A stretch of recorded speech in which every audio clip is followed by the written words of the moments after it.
ഇന്നത്തെ റെസിപ്പി ചൗവരി പായസമാണ്. വളരെ എളുപ്പത്തിൽ കുറച്ച് ഇൻഗ്രീഡിയൻസ് വെച്ചിട്ട് തയ്യാറാക്കാൻ പറ്റിയിട്ടുള്ള നല്ലൊരു പായസമാണ്.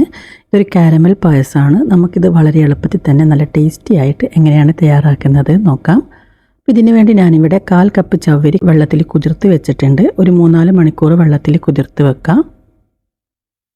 ഇനി നമുക്ക് കാരമൽ തയ്യാറാക്കണം. അതിനു വേണ്ടി ഒരു പാൻ വെച്ച് പാനിലേക്ക് 2 ടേബിൾ സ്പൂൺ പഞ്ചസാര ചേർത്ത് കൊടുക്കാം.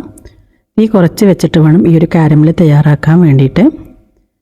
പഞ്ചസാര ഒരു ഗോൾഡൻ ബ്രൗൺ കളറാകുന്നത് വരെ ഉരുക്കിയെടുക്കണം.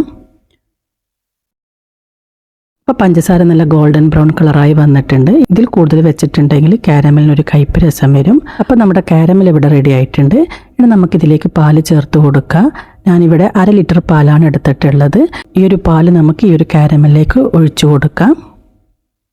പാലൊഴിക്കുന്ന സമയത്ത് നമ്മുടെ കാരമൽ ഒന്ന് കട്ടയാകും. പാല് ചൂടായി വരുന്ന സമയത്ത് ഈ ഒരു കാരമൽ ഇതിലേക്ക് മിക്സായി വരും. ഇപ്പോൾ പാല് ചൂടായി വന്നിട്ടുണ്ട്. കാരമൽ നന്നായിട്ട് പാല് മിക്സായി വന്നിട്ടുണ്ട്. ഇനി നമുക്ക് നമ്മൾ നേരത്തെ കുതിർത്ത് വെച്ച ചൗവരി ഇതിലേക്ക് ഇട്ട് കൊടുക്കാം.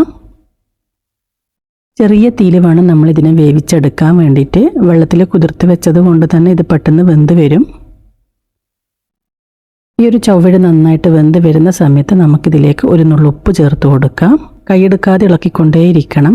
ഇനി നമുക്കിതിലേക്ക് മധുരത്തിന് ആവശ്യമായിട്ടുള്ള പഞ്ചസാരയോ കണ്ടൻസ്ഡ് മിൽക്കോ ചേർത്ത് കൊടുക്കുക. ഞാനിവിടെ 1/4 കപ്പ് കണ്ടൻസ്ഡ് മിൽക്കാണ് ചേർക്കുന്നത്.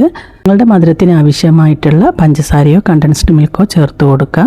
ഇനി ഒരു പായസം നന്നായിട്ട് തിളച്ച് കുറുകി വരണം. ഇപ്പം നമ്മുടെ പായസം ഒന്ന് കുറുകി വന്നിട്ടുണ്ട്. ഇനി നമുക്കിതിലേക്ക് ഏലക്ക പൊടിച്ചത് ചേർത്ത് കൊടുക്കുക. 1/4 ടീസ്പൂൺ ഏലക്ക പൊടിയാണ് ചേർക്കുന്നത്. ഇനി നമുക്ക് ഫ്ലെയിം ഓഫ് ചെയ്യാം. ഇനി ഒരു പാൻ വെച്ച് ഇതിലേക്ക് 2 ടേബിൾ സ്പൂൺ നെയ്യ് ചേർത്ത് കൊടുക്കുക. നെയ്യ് ചൂടായി വരുന്ന സമയത്ത് ഞാനിതിലേക്ക് കുറച്ച് നട്ട്സ് ചേർക്കുന്നുണ്ട്. അണ്ടിപ്പരിപ്പും ബദാം നീളത്തിൽ അരിഞ്ഞതുമാണ് ചേർക്കുന്നത്.